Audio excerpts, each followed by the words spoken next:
Hear it.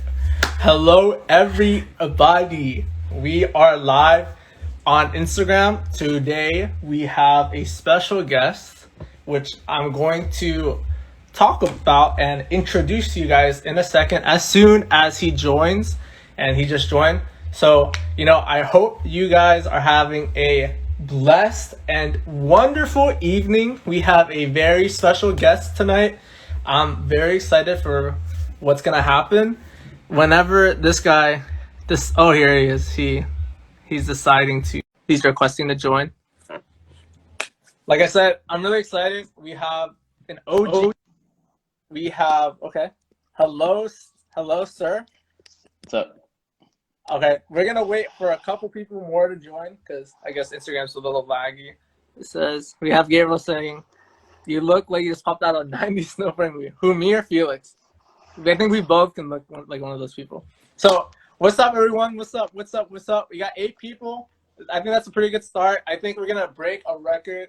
Felix, no pressure, but we're having a leaderboard and behind the scenes of who is the best podcast host, or not host, sorry. What is it called? Guest. That's what it's called. We have a leaderboard who the best podcast guest is. So no pressure, but if you want to beat that, then we have a very high standard set by Brian, Anna, and fellow representatives of WAC. So like I said, no pressure. We got 10,000 people joining. Well, what's up, 10,000. everyone? What's up, everyone? This is the best podcast in North America. Hands down. You can go on Apple Music. It's on there. Make sure you like and subscribe. You can't like and subscribe because it's Instagram. But, this podcast is when we got 12,000 people. All right, so we got a lot of I think I'm going to break your record, bro, because I'm going to bring in my audience, too. I see people from my side. Hey, Crystal. Hey, Becca. Okay. What's up, Arizona everyone? representing. What's up, Hello. everyone? All right, we're going to 20,000 people. We're going to try to aim That's for the goal. 20. If you can aim for 20K, then for sure, hands down, you can host the next podcast. I'll give you that much. But all right, yo, we got 13,000 people, aka 13 people. But what's up, everyone? My name is Carlos Josue Hernandez. I will be your humbled guest today, aka my nickname Chochi. What's up? We got Star Trek fan, and we're gonna talk about and we're gonna be speaking to a very special guest, someone that I consider a very close friend, very good mentor and inspiration in my personal life and in the lives of other people as well. Shout out, we're live from AZ and we're live from Virginia. And this guest that we're talking about today is none other than Felix Calero. And we are pleasured to have you in our presence today in our podcast. So if we can get some emojis in the chat, let's get some clapping emojis. This is a very historic moment. This is one of our first podcasts that we're going to do that's virtual and having someone that obviously is from another state, which is pretty cool. So Felix, how are you feeling today? How do you feel, my dude? I'm feeling good. I'm a little concerned with the internet. Do I lag at all? I'm on mobile I right think now. we're good.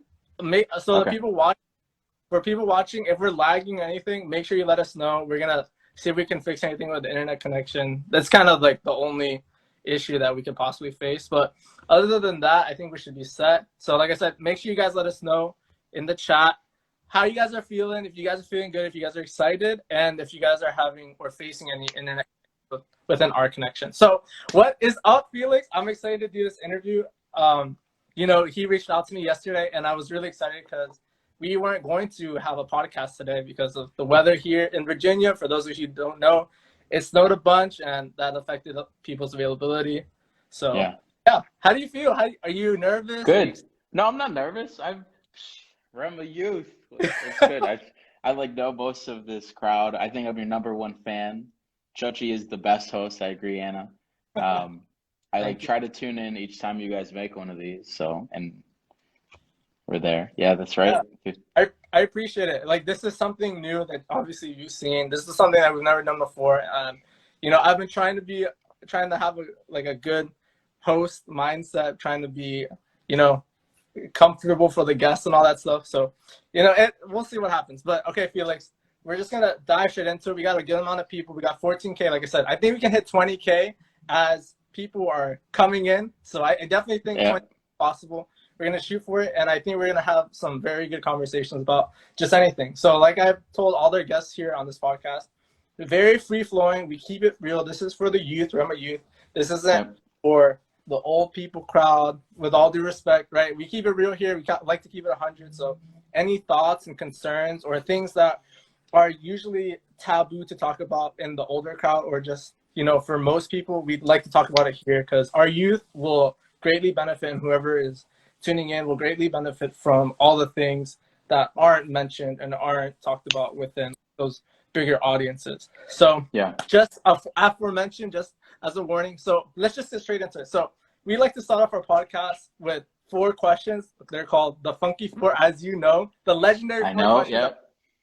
Yep. So, like I said, these questions are interesting. They are, I don't know, they're just one of the best questions that we have. So, we're gonna start off. Number one.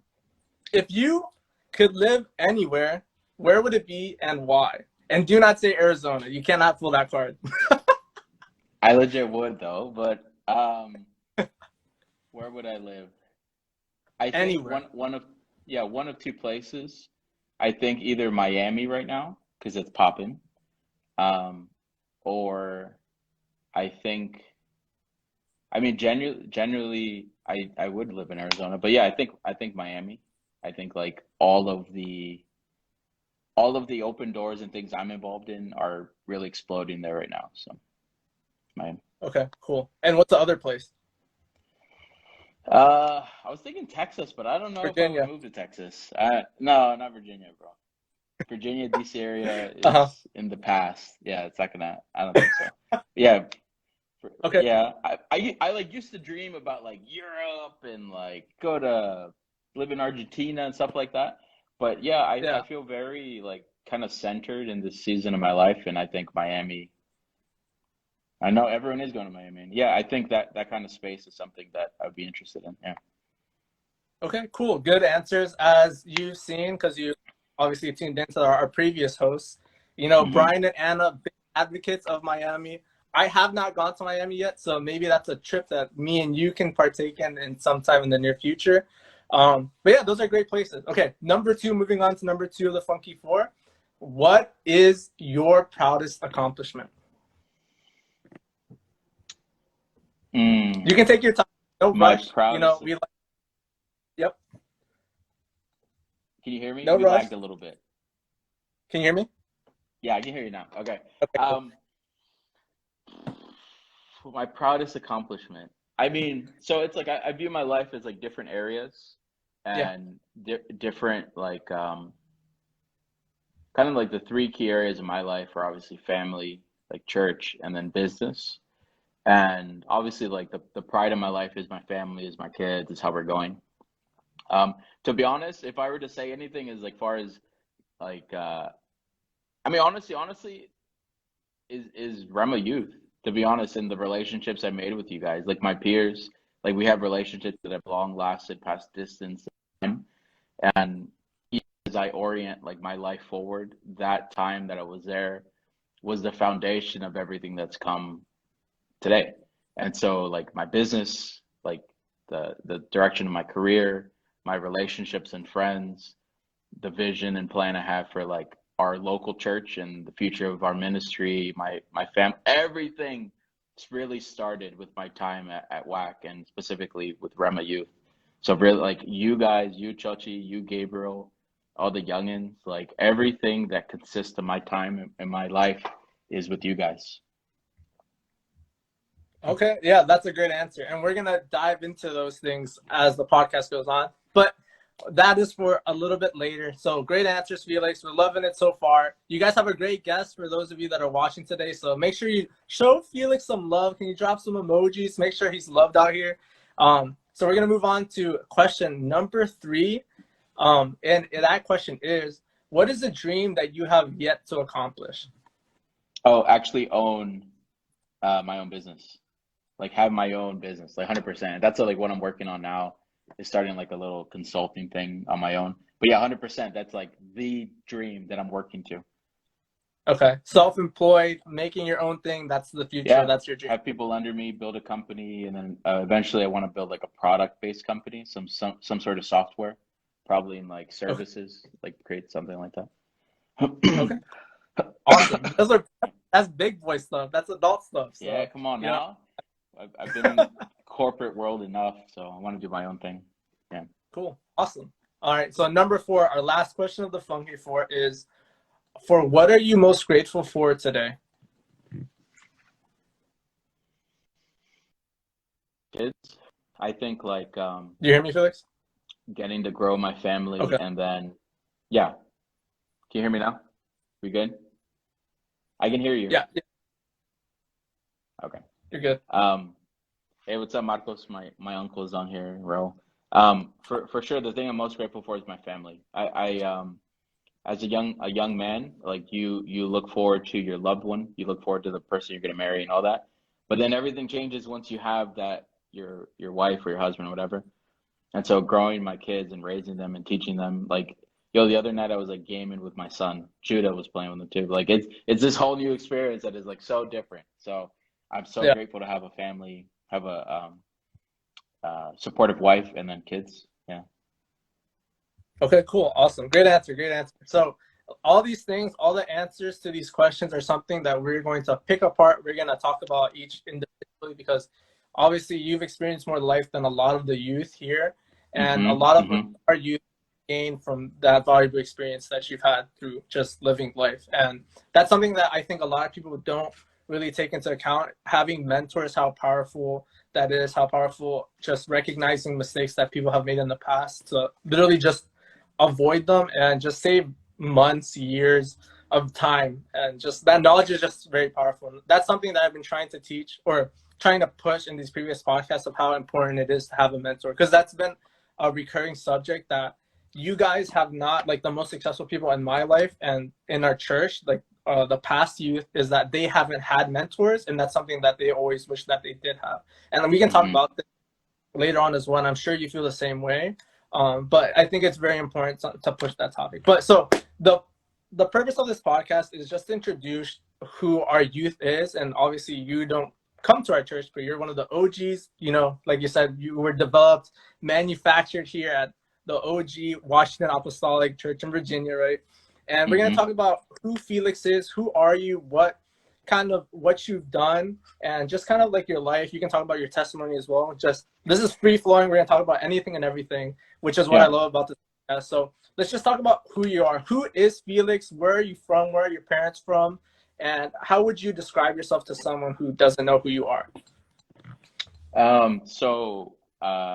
I am a lead pastor right now at Lighthouse Church in Arizona. Um, husband, right, father of three, two, and then another one's coming this year. And professionally, like how I make my money is I do like business stuff with a business system. Um, I am like a son of Washington Apostolic Church. That's where I come from. I was born and raised there. Everything I know really started there. And so I have grown up with almost everybody that's been on here as a guest or your whole production team. Like I know everybody. Shout out to Tonyo time. Yeah. Like we're family. We're literally like we're family. We've been in this for years.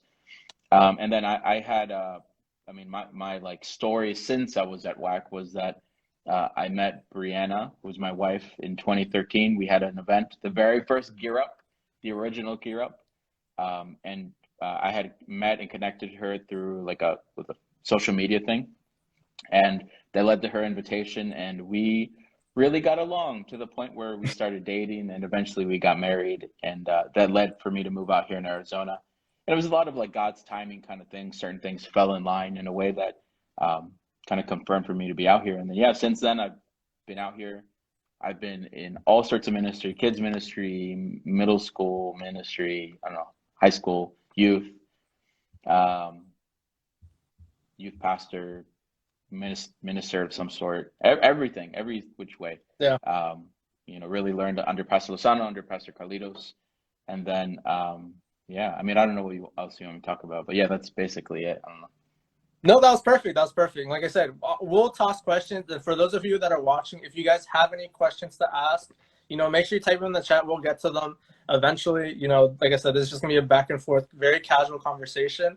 And if you have any questions that you want us to expand upon, or if you have any topics that you want me and Felix to talk about, like I said, just type them in the chat. We're gonna get to them, and we're just gonna keep going on. So I mean, no, that's perfect, Felix. So growing up in the church, right? Did you grow up in the church? I did, yeah. Were your parents influential in the church? Did they hold like high positions or anything like that? Well, they've been always involved with the church as far as like um,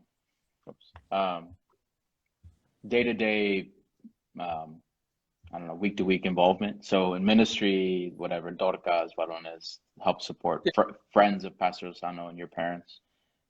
Yeah, they're OGs of the church. They've been in it since '80s, so they've held all sorts of roles outside of being pastors, right? But yeah, they've served in all sorts of capacity. Yeah. So yeah, Okay. grew up in that. Was raised in that. I rebelled against that for many years, and then now I live that.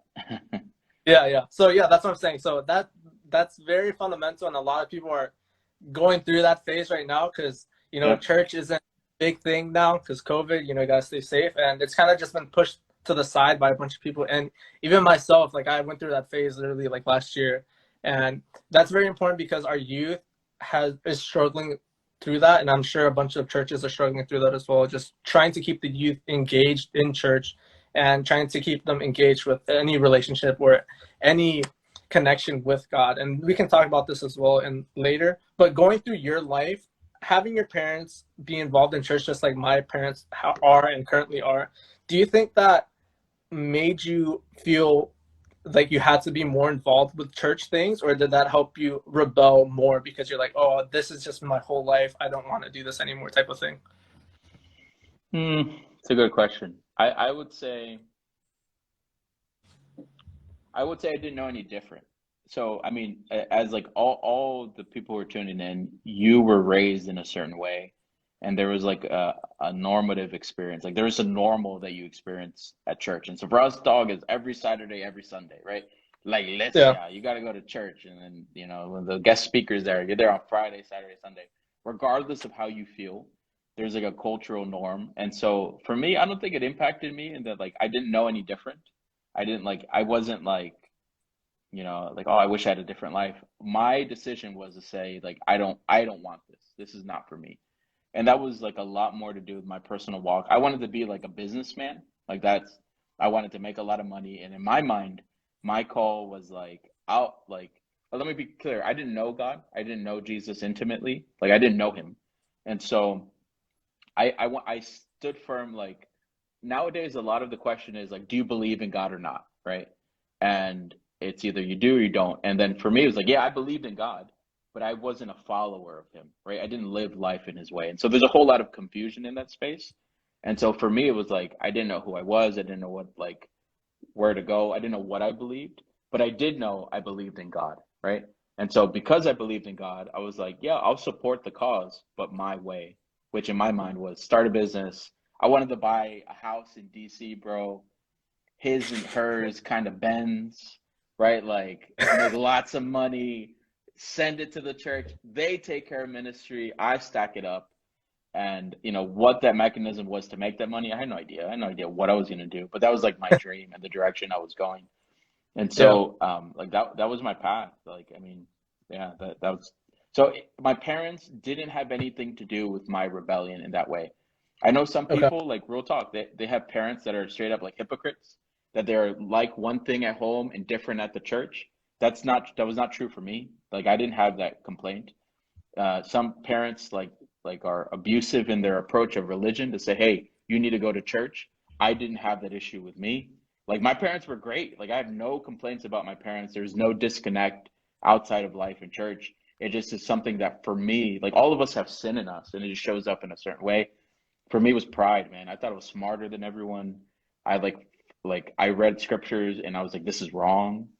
Yeah. And so my own pride showed up in a way that rejected God. And that's what caused me to step away and start my process. But yeah, my walk and my rebellion had nothing to do with my parents. It had a lot more to do with me and my desires and my wants, my fulfillment and identity, my cravings for money and power. You know, but yeah, that was it. Like it was my I don't and I can empathize. I know a lot of people go through that stuff. Like they're wounded by parents and that causes them to like get mad at the church. But Hmm. it's like they were hurt by a person. Something happened that was wrong and they hold on to that pain or whatever and we put it on church and we put it on God. But for me again, it had nothing to do with my parents particularly. Yeah, and I think that's. Hey, Thank you for. Pastor Rudy, God bless Oh you. yeah. Sorry Hey, to interrupt, guys. what's up, guys? Padre Um, Cristo. so okay, we're gonna go to a question from Anna, and then I'm gonna ask you something as well. So Anna says, "Will you say that you are currently or from time to time struggling with pride?" Oh, 100%. Like the way pride shows up in me is that I think I'm smarter than I am. And I've learned that like to work through with that and that like like life is a team sport. Like we were made to work with people. And my tendency is to want to try to do it myself and be critical of others and the way they do it and try to figure it out. So yeah, I constantly deal with pride, but it's like God is graceful that He lets me fail in the small things so that I can come back to like realization and be like, okay, hey, this is you, this is your head. But yeah, I still struggle with it to this day. Every day it's something new with me, but I really believe the Lord is dealing with me in humility. Um, I can share something with God's dealing with me right now. Do you want me to share Yeah, that, go ahead. Chachi? That'd be awesome. So we've been kind of working through, like God's preparing our church and myself personally for the next stage of whatever we're going to be, a new church. And He's been ministering really with me about character, um, uh, and like deep, like who you are, like your nature, right? Like there's an awesome teaching I've heard, and I try to teach it that we have three identities. You have your public self, you have your private self, and then you have your secret self. So who you are in public, who you are in private with those closest to you, and then who you are in secret, who you really are, what nobody sees but you and God. And so often there's a disconnect between the public self and the secret self, even the private self. And so usually you find this in like your close family and your friends. They see how you really are in secret, I mean private, excuse me, and then who you are in secret. And so God's been really dealing with me in that over the last 2 years, that there has to be consistency. It's easy to want to put up the image about, I'm the great leader and I'm smart and I have it all together. And the issue is not just to front, not just to fake it, but to be that. And so what God's really been ministering to my heart recently is about Solomon, King Solomon. So I have always admired Solomon in that he asked for wisdom. He asked for wisdom to lead the people, and it was a humble approach. Like he had all the blessings of his father and the covenant of his father. And like it was like the tricky thing, right? He asked for wisdom and he got everything else, right? Again, the power, the money. Remember, like that's always been my struggle. Like in me is that. And so I was always like trying to pull a fast one on God, like, God, give me wisdom. But in my heart, I was craving everything else. And so in this later stage of my life now, is I have been loving wisdom, but in the story, or like I've been trying to approach a love for wisdom. But in the story of Solomon, the end of Solomon does not end well. His son loses the inheritance of the full kingdom. The 12 tribes are split. And so, like, he literally gets two tribes of the 12, and the other 10 go on to this young man who's like a servant. God sees him. The same, like, the nature of God is God loves people who are small and faithful. He loves that. And so there's a person that he elevates, takes the northern kingdom and 10 tribes, and Solomon is left over, the son of Solomon is left over with the remains, basically.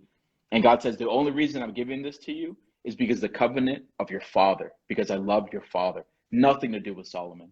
And so, like, as our nature goes, is we love success. We love breaking out of like fulfilling our potential.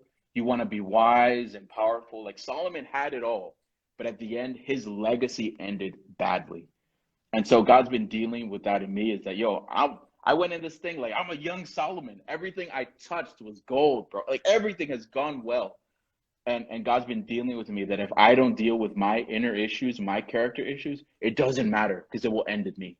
My sons and the generations after, or the people I influence, well, it doesn't matter. None of it matters. And so, yeah, so like in context of everything is like these little small steps God's working in each one of us are good. The day you're in, the lesson God's teaching you is good.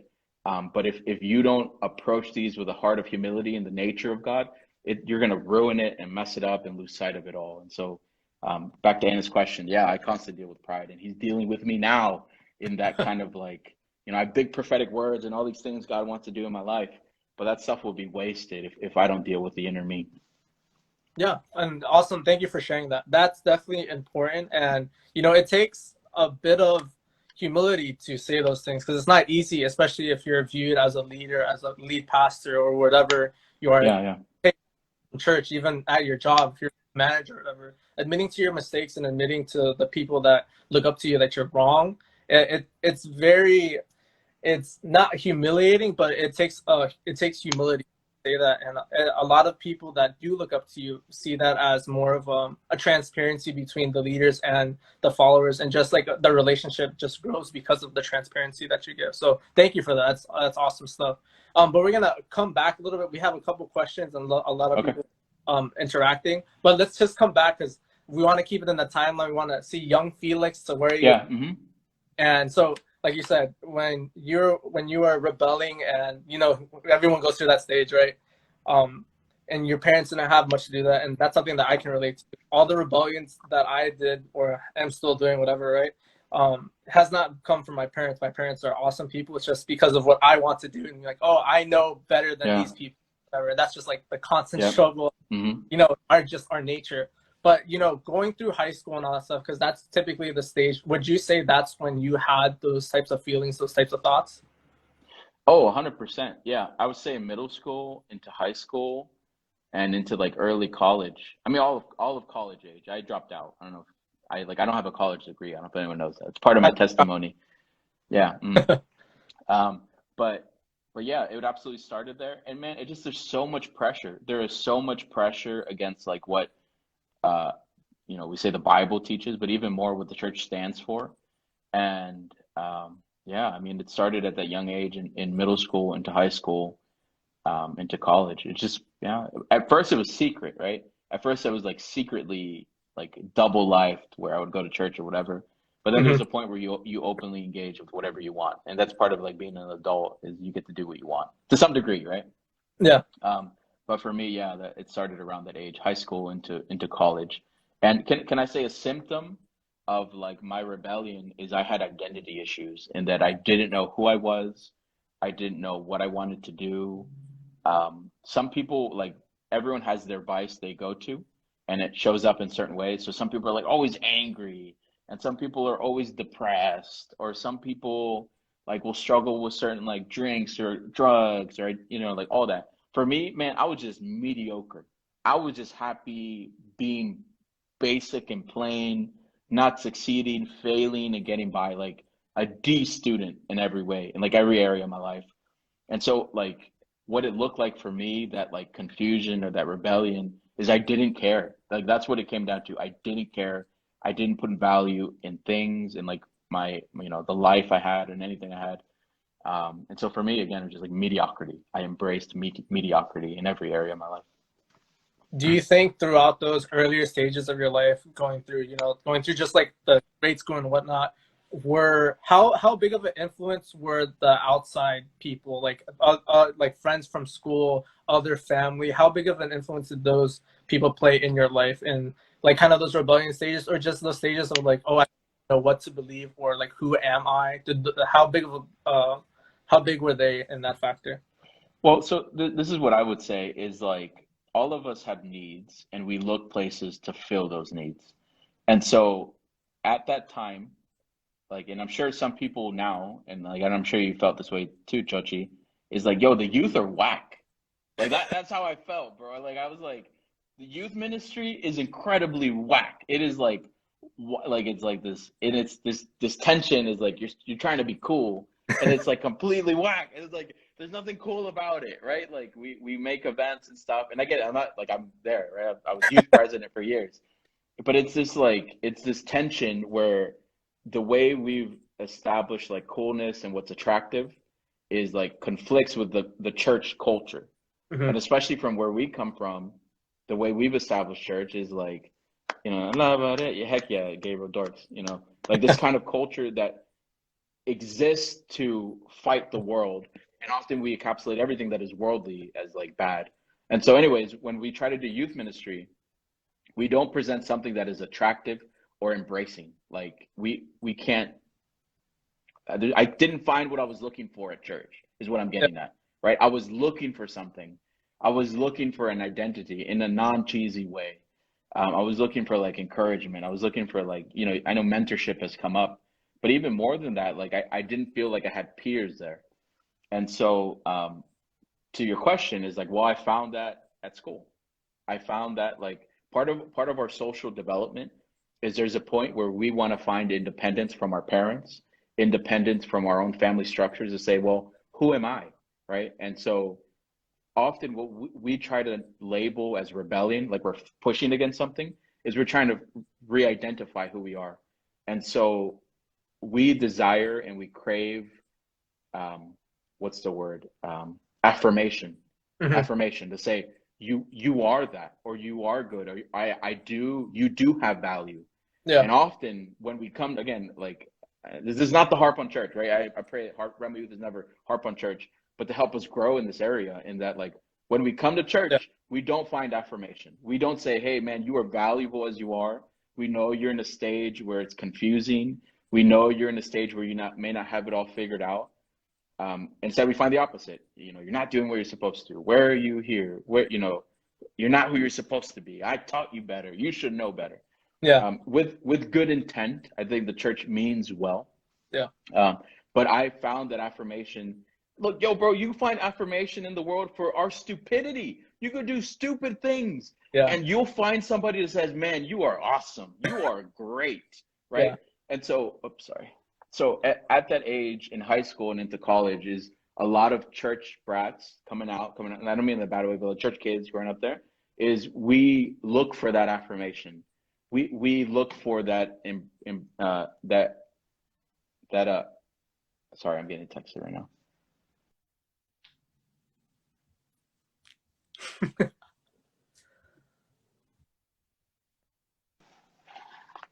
Okay, cool. I think you lagged a little bit there, but it's fine. So okay, so talking about all these things, how can you speak upon, if you feel comfortable, can you speak upon specific things that you encountered? Obviously, in middle school, the stuff is a little bit different. Moving into and transitioning into high school, where you think you're more independent and more mature than everyone else, or gives you credit for. Can you speak about specific things that happened to you and lessons that you learned from those things in high school?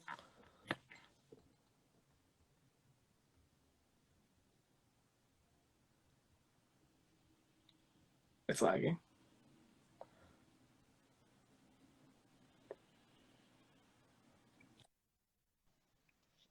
Hey, are you there? Sorry, I lost connection for a second. Did you hear what I said? About specific, I didn't hear past specific. Okay, so yeah, just if you feel comfortable just talking about like specific instances or specific struggles, temptations that you struggled with going into high school and that early college life, because that's kind of like where people are experimenting, where people are still trying to figure things out, and I think that would be beneficial for the people in our youth to hear those types of things. Yeah, I mean, I don't know. I guess I don't know how comfortable I'm supposed to be on here, but like, yeah, I think what any young man would deal with, like, I can put it right off the bat, is like sex, drinking, and drugs. Like Yeah, that was even as like a church kid, man, like is available. And so what that looks like for a lot of people, and this is true now, it's like the heavy influence of like sexuality and pornography on us. The influence in like yo, that like physiologically we are primed, like we're getting ready for that, right? Our bodies and our hormones are all ready for that. So that drinking and parties, and then for me, drugs, which is like I think it's a different thing now, but back then it was like the smoking of marijuana, right? Like things like yeah, that was a heavy temptation. And just the culture to that, man. Like again, it's like when I was at church, it was like stop listening to bad music, and I was like I was way past bad music, right? Like I was dealing with different things. And so yeah, so for me it was those things. But even more than that, let me take a step back. Is like let me get my pastor hat on here. Is that there? It was still trying to fill that hole in me. And we say that hmm, like emotionally, you're all sad, but it was more than that. I was trying to find something to feel valuable, to feel affirmed, to feel appreciated. And so I was trying to fit in. I was trying to like fit in with the cool kids, and that's what I did. Yeah. Okay, cool. And do you think that these things, did you immediately, because I know for some people, it takes a couple times for you to realize, okay, like this is stupid, like everything I'm doing isn't probably the best choice for me. Did it take you a couple things or a couple tries of these temptations or these activities for you to realize what you're doing wasn't filling that void or wasn't helping you find your identity that you were looking for? Or did you, I don't know, how did you stumble upon that this wasn't the best course of activity for you? Okay, so my testimony. Nah, man, I had a lifestyle of this. This was not like I did it once or twice. It was like I lived a double life that I would show up to church, and I always like say the story that we would show up at the very end of Saturday service. Like we would show up very late, and then we would leave from that and go to a party. Like that's what I would do. And then show up at Sunday. Sunday service started late. Service starts at 1. So we're good. You have enough time to recover, and you're good to go to service. I You're love it. good to go to Sunday service, right? Like it was like I'm not. I wasn't a crazy partier. Like there's like a spectrum. I wasn't a crazy guy, but for church terminology, right? For church culture, I was like bad in that way. Um, but yeah, man, like my life fell apart in college in that I had a high school sweetheart, end of senior year into like freshman or sophomore year in college. And that was like my emphasis, right? Like again, I was looking for love and affirmation, and I found that with her. And it was like a toxic relationship, very bad, like terrible idea. And when that ended, I was in the stage of my life. Um, you still there, Church? Yeah, I can hear you. I can hear you. Okay, okay, I'll keep going. Sorry. And sorry that I'm away from home. We're recording the sermon. Bree's teaching the sermon in the other room. But I was in the stage of my life where everything fell apart. I broke up with that girl. I basically was failing all my schools in community college, bro. Like things were going terrible. I started working with my dad, doing construction, and then this was around 2008, and then everything crashed, and so like everything that I thought I had a value was gone. And so it was nothing that like it dawned on me this doesn't work. It just everything fell apart. And I think it was the hand of God that led me to that place where he's basically like working in me, like I am after you. Um, and so my story is that youth camp around that time, or family camp around that time, God moved in a crazy way. This is where like the Alvarez girls, the clan, the cousins, they were first introduced to the whack life. Shout out. Yeah, shout out to the Alvarez clan. And and God met me there. And I always remember that I was the church kid that was living that double life. And when we had prophetic people come around, I'd be all repenting. I'd be all, God, don't send Brother Via to me. I'm sorry. I'm gonna get my life right now. Like it was that kind of thing. And so I knew the voice of God. I knew that God had been speaking to me. And so at that family camp, I remember God like clearly interacting with me, and I told him, okay, if you still want me, I'm yours, right? Like I have nothing of value. I have nothing else going on. If you still want me, I'm yours. And that was like what started a year's process. From that point, it took about a year kind of in and out where I'd be on the altar crying, repenting, doing that thing. And then, somebody calls me and is like, hey, we're having a party. I'd be like, no, no. And then I would go, and then next weekend, so Yeah. about a year, like a couple significant points where it was like really life changing. And from that point, clean and clear, I have been fully committed to the Lord since then. Certain people came in my life around that time, like Marlon, Ernest, Myra, and like a bunch of us, and that's where we really pressed into the Lord. And here we are. Yep. Awesome. Cool. So throughout that stuff, right? How heavy or how did the church dynamic change where you were like, oh, this is something that I could really commit to, or this is something that I actually need in my life? Because you had that kind of like that moment, where it's like, okay, this kind of changed everything. So how did you view church differently after that? Or like, oh snap, I need to change. So two things. One is um, church did not change in itself, right? Church was the same. It was the same thing. But Pastor Lozano really took me and a couple of my peers under his wing. We would go to like his teach like a class every week.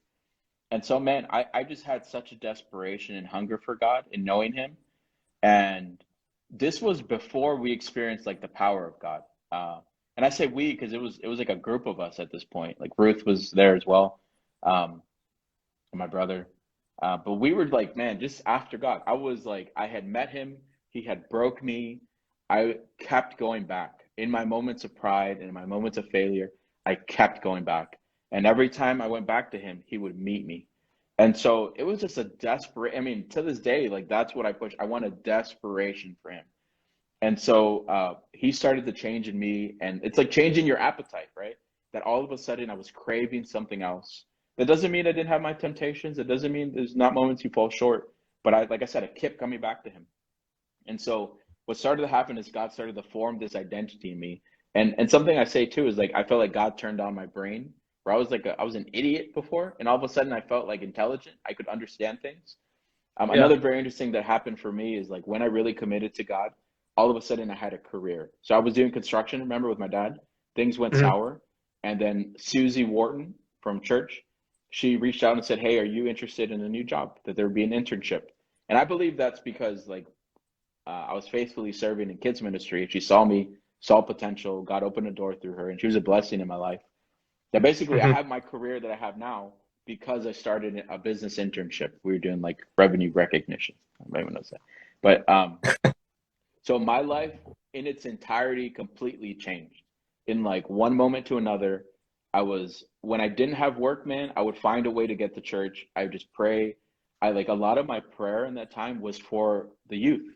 Was like I remember clearly my prayer was that we would not lose a generation like we did before. We had lost a whole generation of young people at the warehouse. Like I don't know if you remember back then, like gone. Everybody left. Everybody left the Mhm. church.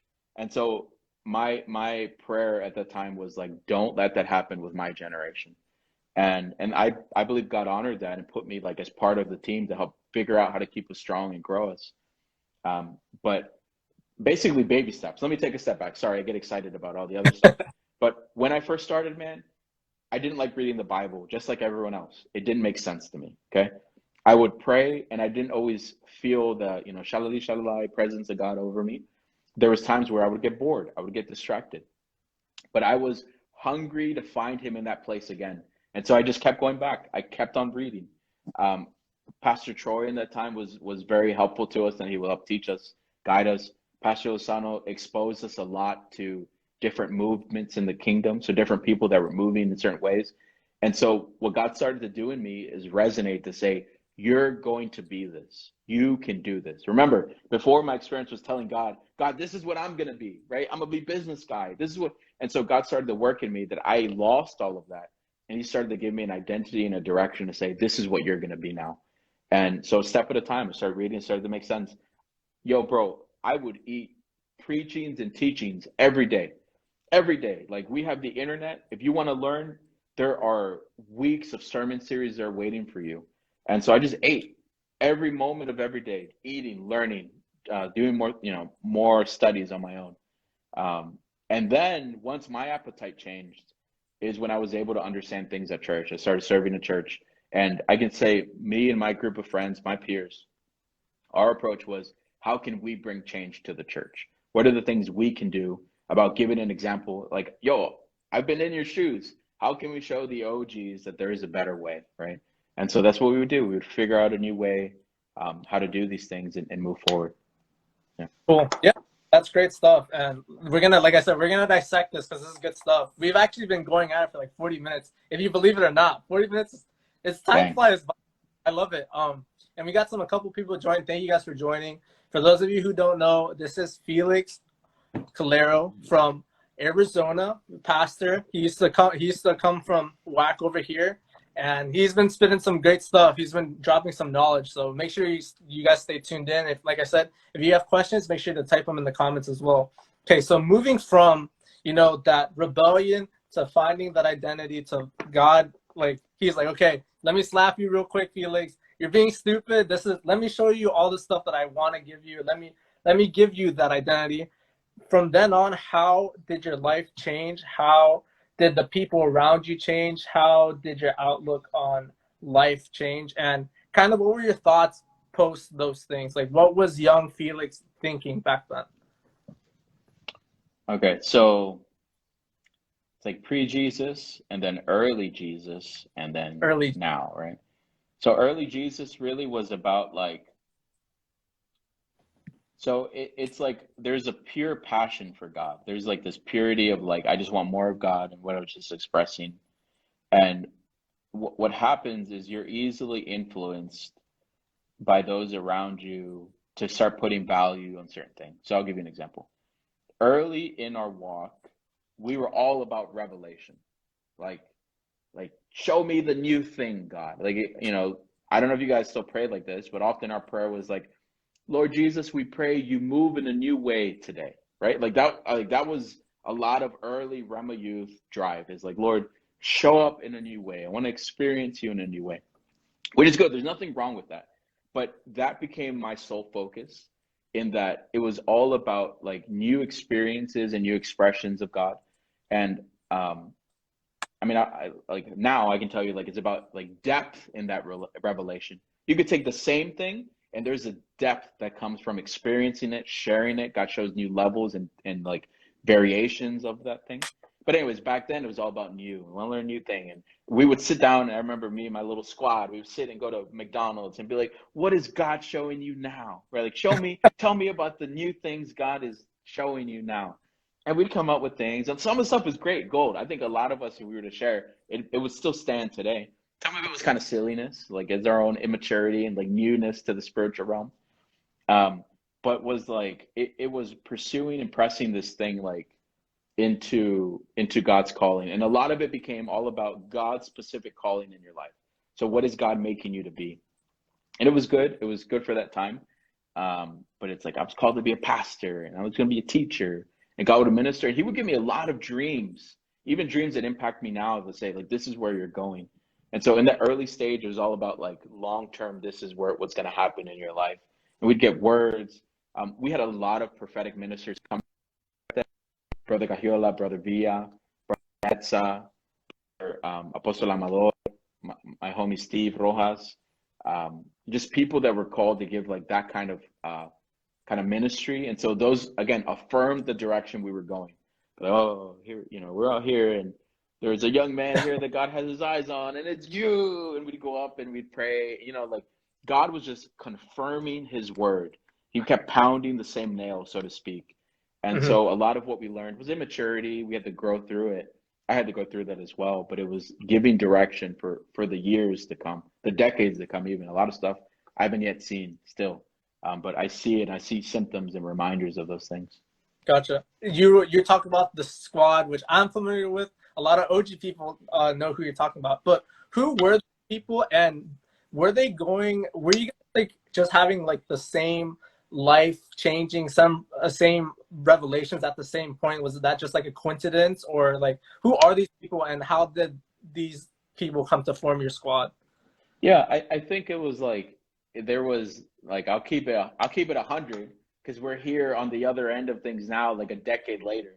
But like to be frank, a lot of the guys gravitated to the new girls. I want to keep it 100. Like that is what really happened. It was nothing spiritual about it at first. Love it. It was like all the guys like new girls at church. Shout out to Alvarez girls. New girls at church, and so there we were. My Me and my brother never even went to church, and all of a sudden we wanted to be there. Like what? No, dumb. Like there was nothing spiritual about it at first. But out of that, like we did develop relationships. Like Ernesto, myself, and Alex, we played World of Warcraft like religiously, we hardcore, and just different relationships came from that. Like the squad was like us, Marlon. So okay, there was like a bigger group that would hang out and meet, but those of us really pressed into like really is those of us who went to Pastor's Wednesday class. Like the girls was like Ruth, Myra, and Anna, and then it was like Marlon, myself, Alex, and Ernesto, and then there were outliers, right? Like the homie Brian, like in different stages later, we hung out, met more, things like that. But yeah, that was like the core group at the beginning that was really like on fire in that way, and then again it Yeah. grew in different iterations of that group over the years.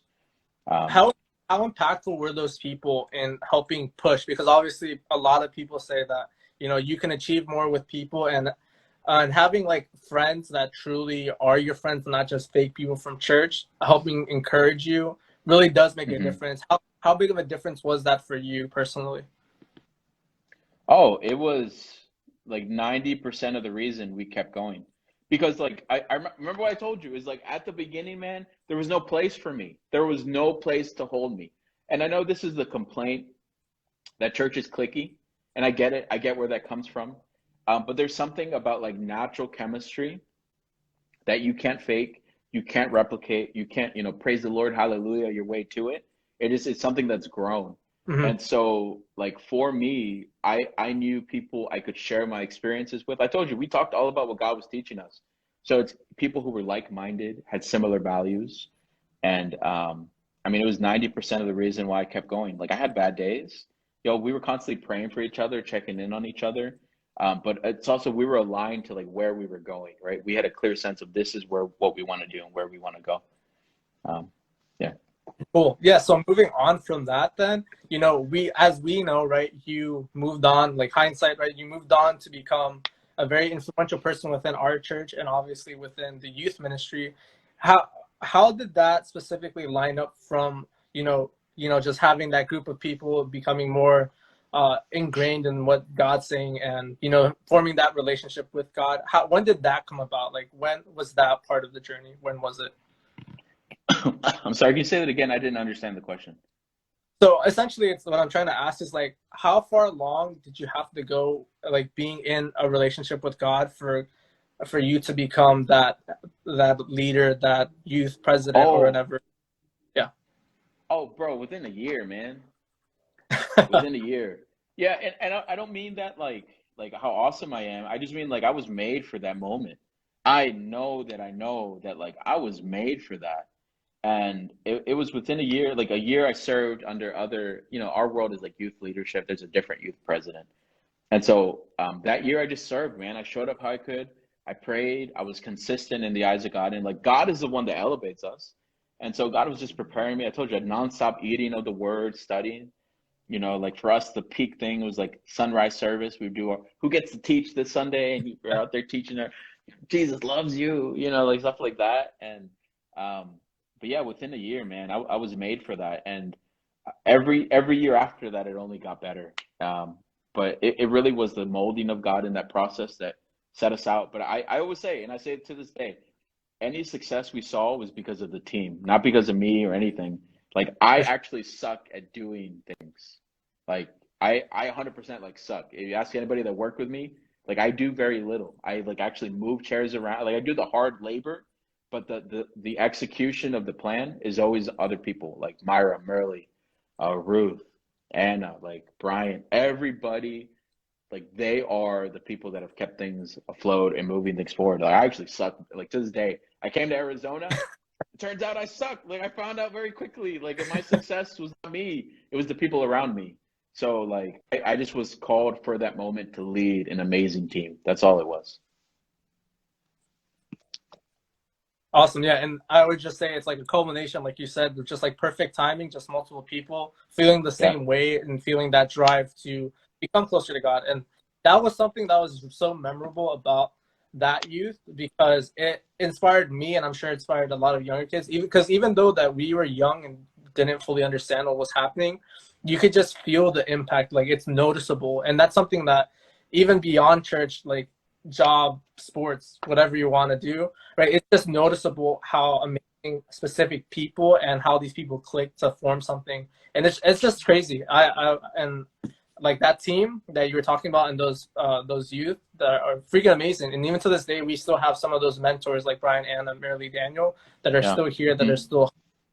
So it's just like that everlasting effect and that cascading effect of what happened. And we're gonna talk about you moving to Arizona in a little bit. We got like around 6 minutes, so I'll give you one question and then we'll transition into the next podcast or the next Okay. hour to extend. Um, so throughout that, but here, let me ask you one question before this. So you were comfortable with being given that position of youth president to begin with. I was surprised because I basically came out of nowhere and I was like, okay, you're gonna help lead this. Um, But yeah, I mean, I grew into it. Remember, like I almost around the same time, I started to do like business stuff. So I was all learning like strategy and planning and Excel sheets. And as I grew here, I grew here. So I would bring that stuff over. But no, I would say I grew into the role.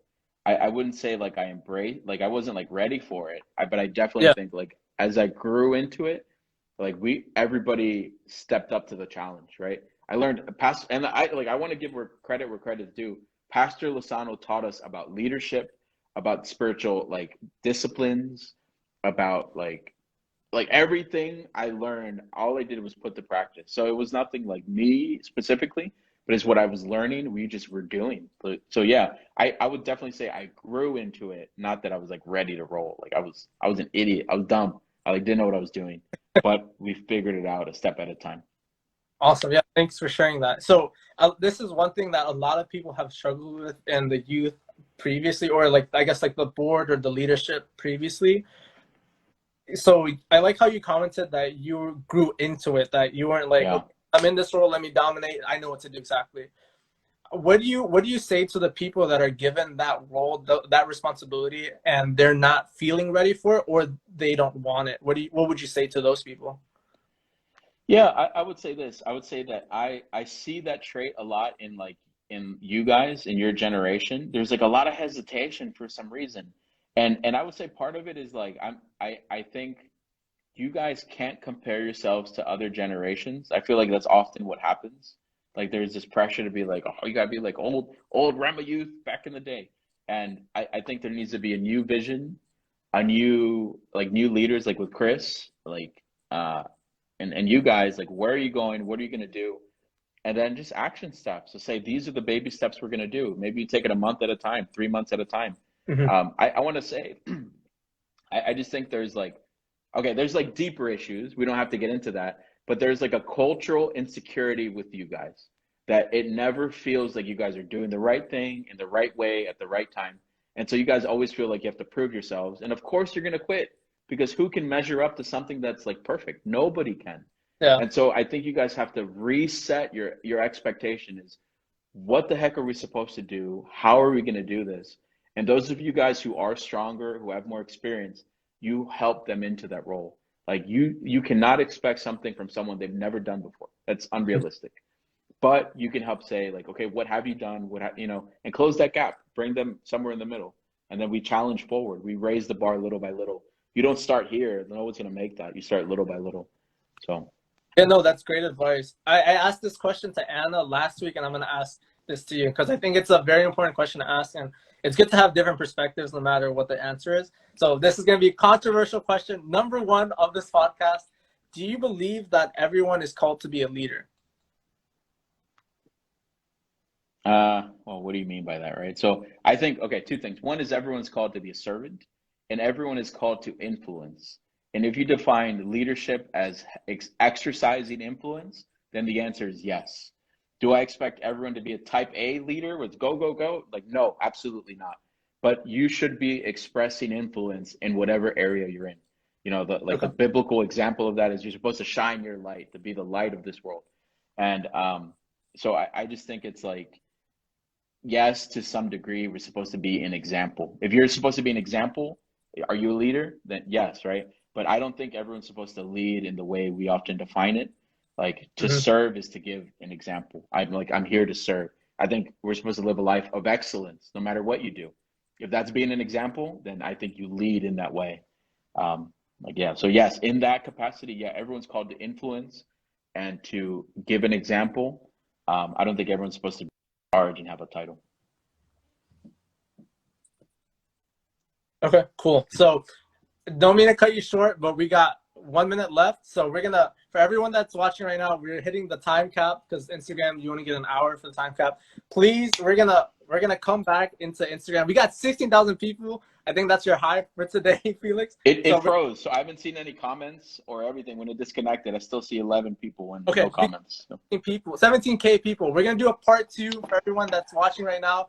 Show us some love, drop some emojis. We're gonna do a part two. Join in, like literally in 1 second. We're gonna put it up.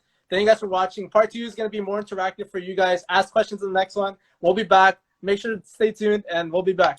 We'll see everyone. Bye. Bye. Before, yo, what's up, everyone? This is part 2. We're gonna wait for everyone to join again because we're just coming live. So issue Instagram. Next time we're gonna try on like YouTube or something, but that's for the next one. So yeah, we're just gonna wait for Felix to join, which is our guest, obviously. We're gonna wait for. Okay, here he is. Here he is. View request. There. Blah blah blah blah. Thanks, Gabriel, for the sound effects. Let's see. You should be joining. Okay, cool. All right. What's up? You hear loud and clear? Yep. Okay, cool. We're just gonna wait for a couple of people to join. Yeah, dude, you got a lot of people joining near the end. I think it's just because of the time difference. And Yeah. so, and this is one thing I was going to emphasize in the last thing, but we just ran out of time. Gabriel, you're funny.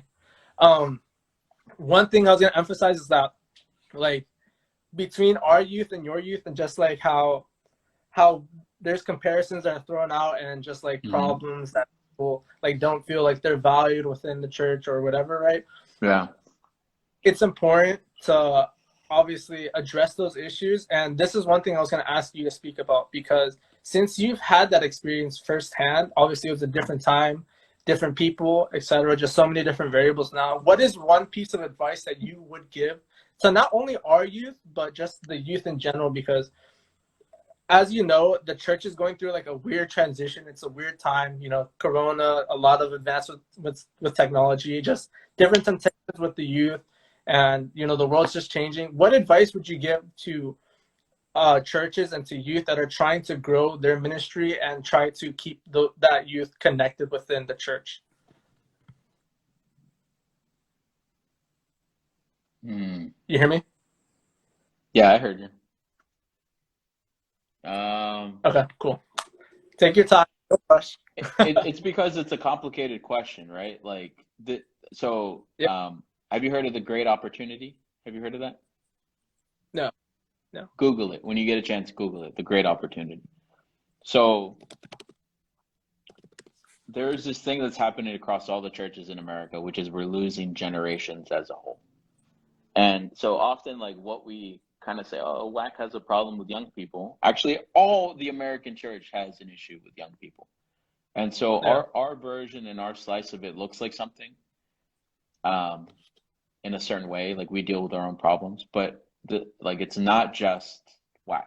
And that's something like Yeah. I always, anytime I have a chance to meet with churches or youth leaders, like I try to give them a bigger context, like outside of your walls, like outside of your experience, other people are dealing with similar things. And so, okay, one is you have to set expectations around there is only so much you can do, right? At the end of the day, there are pastors above you guys that are doing their best and they're praying in what to do and how to do things. And so you guys as youth leaders, or even if you guys had a youth pastor or a counselor or whatever, there's only so much they can do, because at some point their authority ends. At some point there's somebody above them that calls the shots. And that's something, a tension that we constantly dealt with when we were there serving at the youth. We would try to like push limits and try to do certain things that we were just shut down on, man. Like a lot of the argument was like, ¿Cuándo van a llegar los sábados? Right? Like, when are you going to come to church on Saturday or whatever? And so there has to be a point where you let go of what you can't control and like leave it to God. Okay. So I just say that because I'll give you the other stuff now, but it just like, you have to have a bigger context than just your experience, because otherwise it won't make sense. So from there, it's like, with what you can control, what are the things you can do? So like one of the things that often is like solution for youth stuff is like, well, we'll make our own service, right? We'll have control of our own service and our own worship team, and we have our own speakers. But often what happens when you do that, you don't always realize it, is you're still to some extent bringing down the culture of the whole church. Like you were taught something, you're still going to give a flavor of that. And so as long as you're okay with that, then like that's the direction you can go. Or like, look, like, okay, let me take a step back. All of ministry and church, if you consider like ministry as an act of God, is you are taking your slice of your possibility and potential and gifts and interacting with humans and God. And so some of us, what ministry is we're feeding the poor, right? Like that's the perfect religion is we're taking care of the widow and the orphan. Our form of ministry to help express our love and hopefully express the gospel that's your connection between here and earth and on heaven. And so often when we talk about youth ministry, what we mean is like, how do you keep kids at church? Yeah. That's often what people mean by youth ministry is like, how do you keep your kids coming to church? It's not the question, how do we change their hearts? It's not even changing their minds. Often a lot of us like you're not going to get through logic of the world around us. Like we try to Yeah. fight against science, and like I that's a different subject, but it's like often for a lot of people, youth ministry is about capturing the hearts of people and providing a vision of who God is that is real, is biblical, and it is transformative for people. And so again, it's like if you want to talk about changing youth ministry, like I'm not going to tell you throw a better event. Like that doesn't work. We've done that enough. But how can you as leaders be empowered with that kind of life change that you can help give it to others? And what it comes down to is you have to experience it. You yourself have to like believe this, not just believe that it's real, that maybe it happens in China, right? Like, oh, the evangelists in Africa see miracles. But how do you experience that? And then how do you transfer that? For me, faith did not come until after experience. I did not believe in God until I experienced its tangible power. My faith in his word I had so much doubt in that word until I would experience his tangible presence. And he himself, like, I know God. I talk to God. God corrects me. God ministers to me. And like in that space is where his word came to life to me. And so like, if you want to talk about youth ministry, man, it's going to be dead until you engage in that way. And like, that's my deep conviction. It's something we're trying to drive here. It's like, we want to prepare for this next generation because otherwise it's not even that we'll lose them. We have lost them with our form of church, so to speak. So that would be my kind of advice is start back at the basics, man. Some Book of Acts 1 kind of approach is say prayer and fasting. God, what do you want of us? God, speak to us. Make it clear to us what it is we should do. Because ministry and directions and plans without that connection, I promise, will fail, will not work. There's no power in them. But if you start at simple, it could be humble, man. It could be very humble to say, hey, I just want you guys to meet and gather every Thursday. Like if that's what God leads y'all, you do that. But often we complicate and bring a lot of mechanisms into what is ministry, and they are not empowered unless the Spirit of God hovers over it. Unless God breathes over that thing, there's no power in it. I don't know if Yeah. that answers your question at all, but It did. yeah. It did. That was good. That was facts, dude. That was really good, dude. Like that was actually fire. For those of you who tuned in, that was awesome. For those of you who just came in, this is part 2 of the podcast with Felix. This part 2 is meant to be more interactive.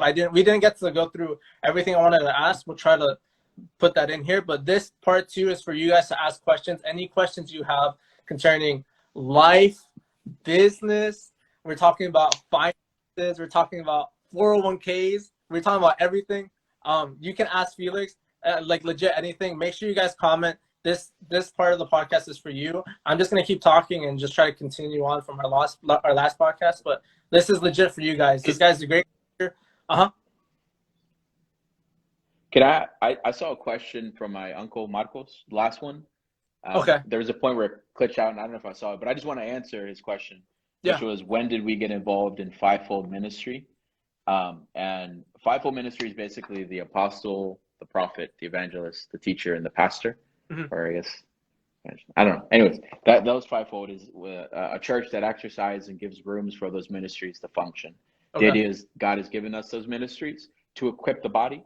So when we function under the fivefold, everyone has their place, and the church thrives and moves forward. So we were introduced to that concept, Marcos, with Pastor Lozano, and there's an apostle out in El Paso called Apostle Amador, who functioned very heavily in the fivefold. So they really were the influence for us as a church to understand that concept. And since then, we've just interacted with different ministries that function in that kind of way. So that's to answer your question. Cool. All right. So moving on to that. So moving off from, young Felix, moving into like the mid-20s, kind of close to where you're at, but not really close to where you're at. what was your thinking then? What was the mindset then? Having more exposure and deeper understanding of church, of religion, of your relationship with God. What was the moves back then? What was Felix thinking? Say that again. I'm sorry. I was reading Gabriel's question. No, you're fine. Um, Sorry. just basically after pre or not pre Jesus, but early Jesus, what was your mindset? What were you thinking? How were you equipping yourself to become better prepared and become more spiritually filled, or just more attached to what God is saying and what God's plans are for you?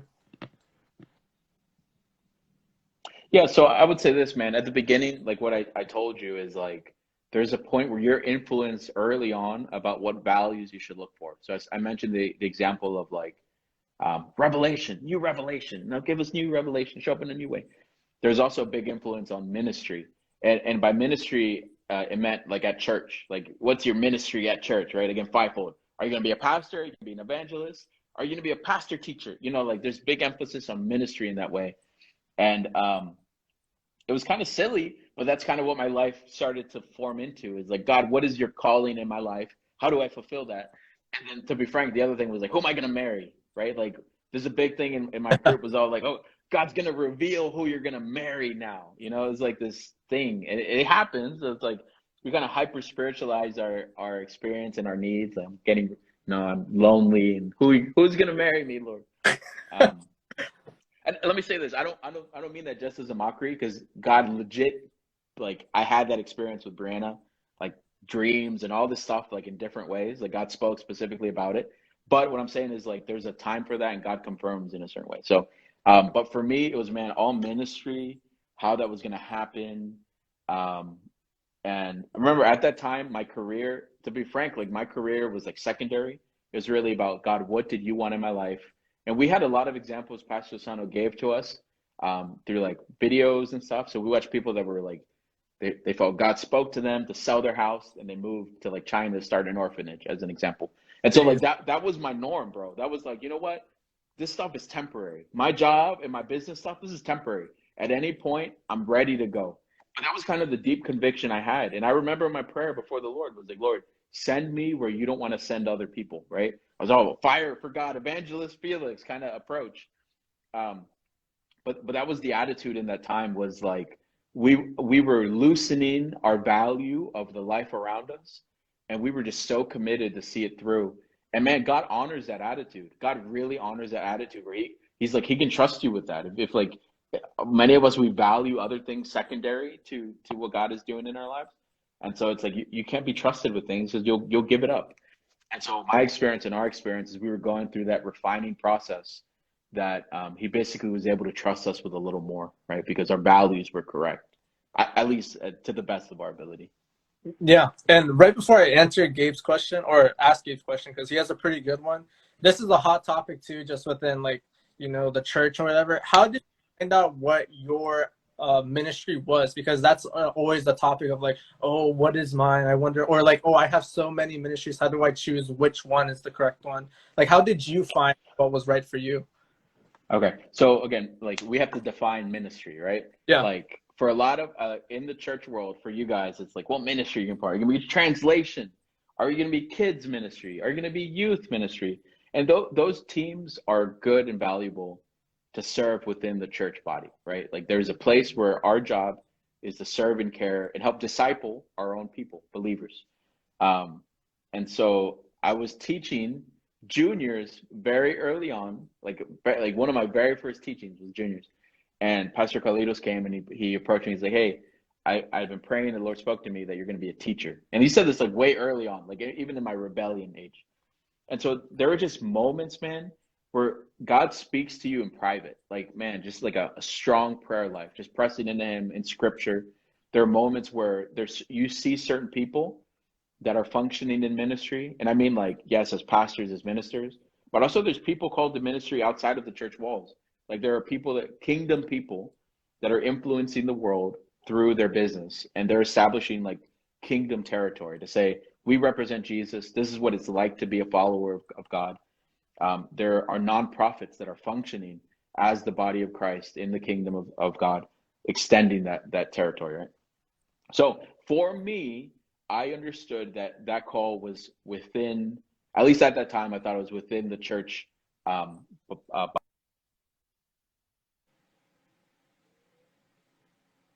You got a text. He's got a text, everyone. I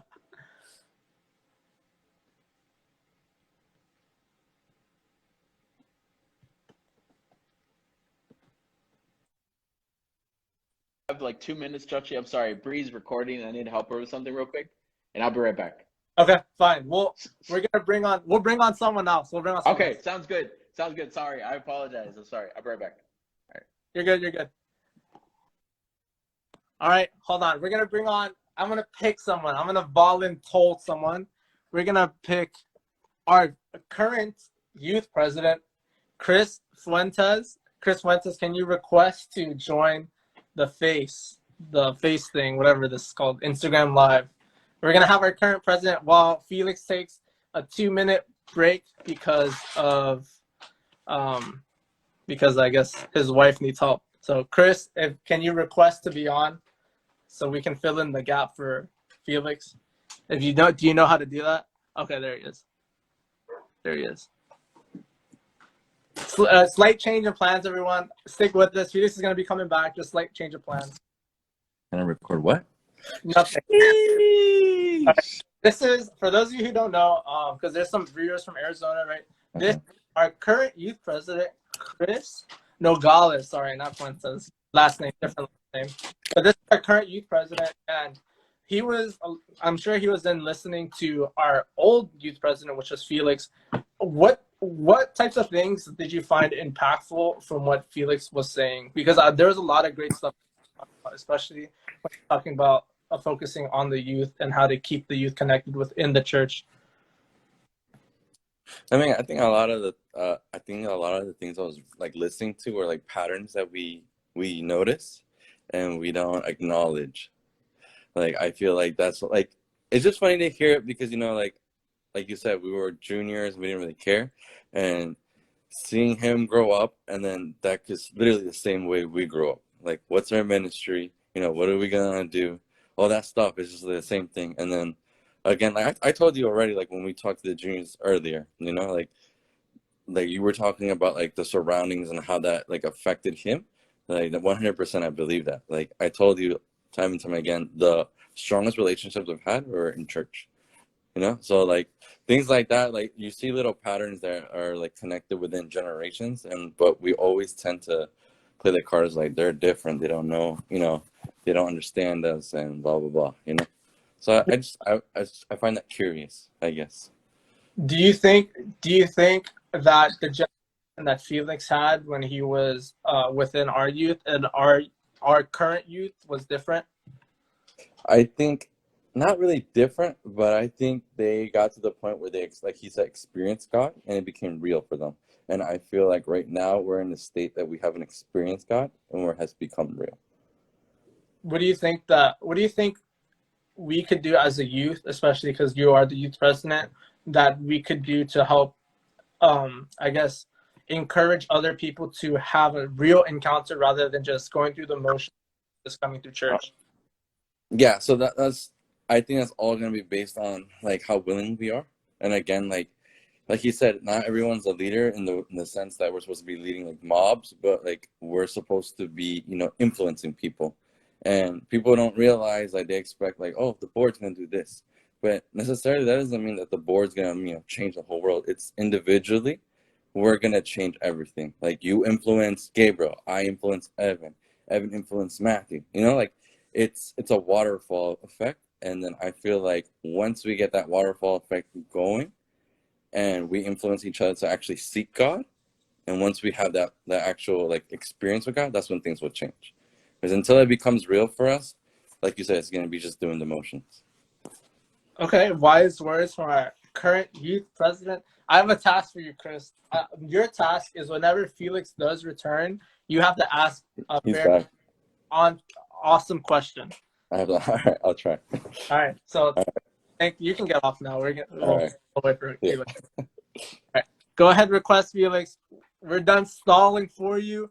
You're actually JK. You're awesome. But yeah, go ahead. You can You can request now. A little change of plans, everyone, but Felix is now here. Yeah, we got someone. Yep, Chris, our current president, was speaking straight facts. It's true. It's some great stuff. Felix. There it is. Sorry. Technology, ladies and gentlemen.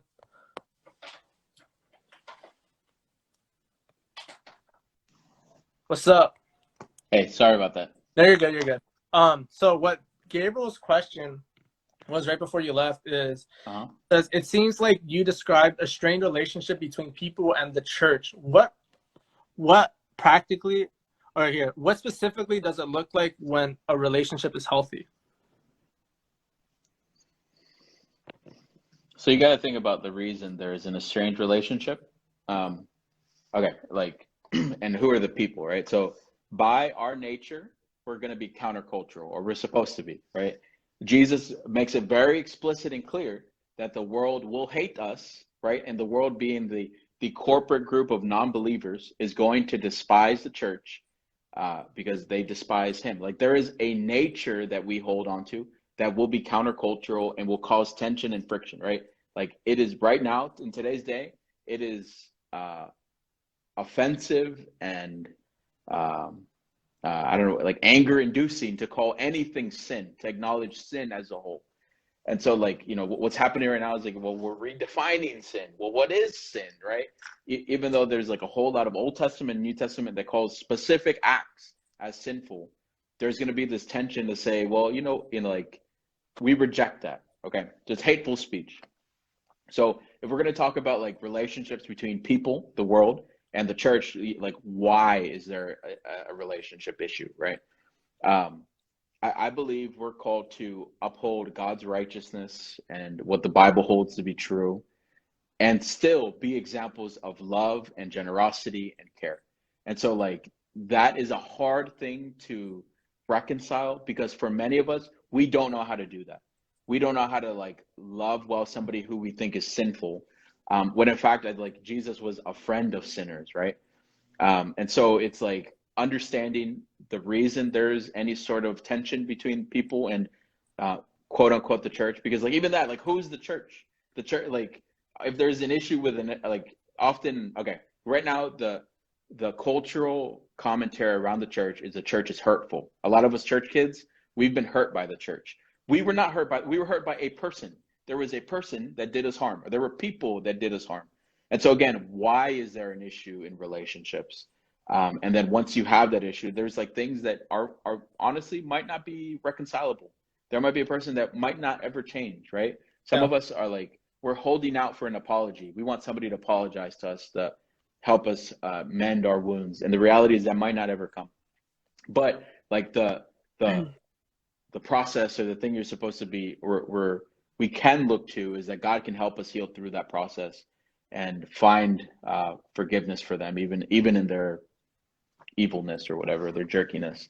Because it happens, man. I can say, like, to this day, I've been hurt by people. People have been offensive. People have said difficult things. I felt like I did a lot in sacrifice for people, and they didn't appreciate it. So that was hurtful, right?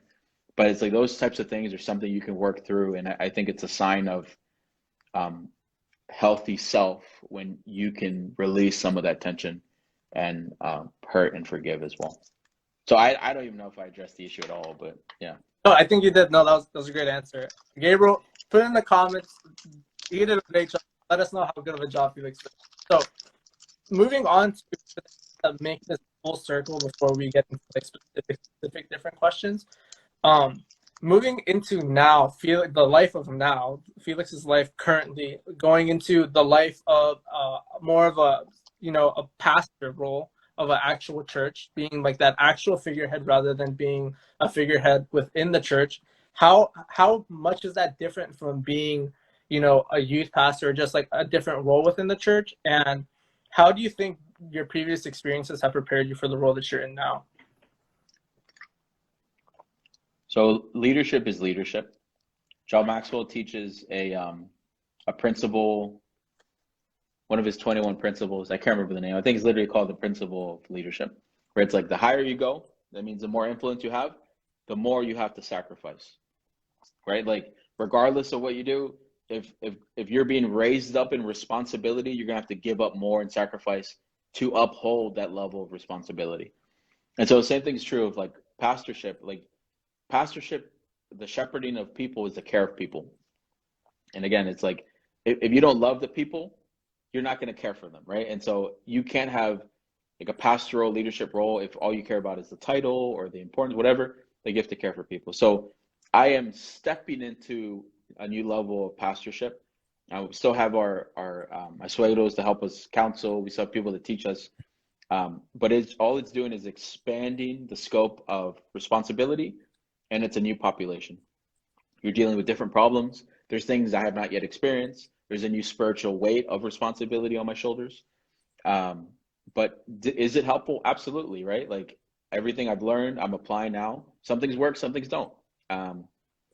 But yeah, it's just different. It's a new group of people. It's a new culture. I'm now responsible to lead where we're going. There's more people that listen to me. There's a higher amount of resources available. You have to be responsible with those as well. Youth funds, right, are very different than a whole church funds. Like Yeah. it's just a different experience. Again, I have a career experience dealing with some of these things, but yeah, that's the big difference. Okay, cool. So Moving. yeah, it's different. I would say it's very different, but Yeah, for sure. It's essentially a big boy playing field. Like this isn't playing anymore. This is vibes. Like this is legit, and that's kind of scary to me. Do you personally feel when you were given that responsibility, or when you were called to do those things, did you feel like I'm not ready for this? Like this is too much. Is like this too much on my plate? Did you have any feelings like that? I don't think so. Now I do. Now I feel that very much. But at youth stuff, I didn't really feel that. Here I do, because man, youth stuff, we could have bombed and we'd be fine. I don't want to be a jerk, but like we had gone above and beyond what other leaders had done. So even if we had failed, it'd be like, that was still great. Yeah. But now, like, we're pastoring a smaller church, lots of history, lots of people. We have a vision that's like further and greater than what we've experienced. And really the tension for me is like upholding some level of legacy, making sure we can't fail, because these are real people, families.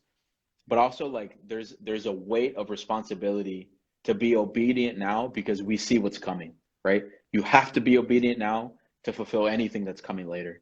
And that's where the pressure and weight is coming from, is like being sensitive and not doing my own thing, because I do that and it always fails. But how do I learn to be obedient now, so that everything I see, that it be fulfilled in its time? Okay, right before we move on to Daniel's question, because he has one, I do have a question for you. Did you always envision yourself, after becoming, more spiritually connected to God and realizing what you were good and weren't good at? Did you always realize that you would become a pastor someday, or was that ever in the cards? Oh yeah, I knew early, and I know because the Lord spoke to me. And like I know it's like seems super spiritual, but God spoke to me and says, "Hey, you're going to be a pastor," and He would show me. And it's kind of like, bro, like if you have wings and you have feathers, like you're not gonna be a frog, right? Like I could see my makeup. I was made to be a pastor, and God confirmed it over time. I didn't tell people. People would come tell me, "Hey, God told me you're gonna be a pastor," right? So it's just that inner confirmation and outer confirmation. But yeah, I knew early on that I was gonna be a pastor. Pretty interesting stuff. Thank you for sharing. All right, so Daniel's question, Daniel from Kenya, by the way, he says, since you were redefining sin, how do we shield ourselves from false doctrines that twist the word and make it sound so believable that it can harm our beliefs? I mean, so it's like we ourselves have to be rooted in the word. It's easy to be deceived if you don't know the word, right? Like, man, Satan himself came and tempted our Lord with the word. Okay, so there should be no surprise that there's going to be false doctrines. This is always there. So, this is a great question, and I have to go, Chachi, so I'm sorry. So I have to wrap up with this, man. Maybe we do part 2. Yeah. I got to finish recording. So, this is the power of community. Okay, so at a church like WAC right now, there is this tendency that everybody is moving with their revelation.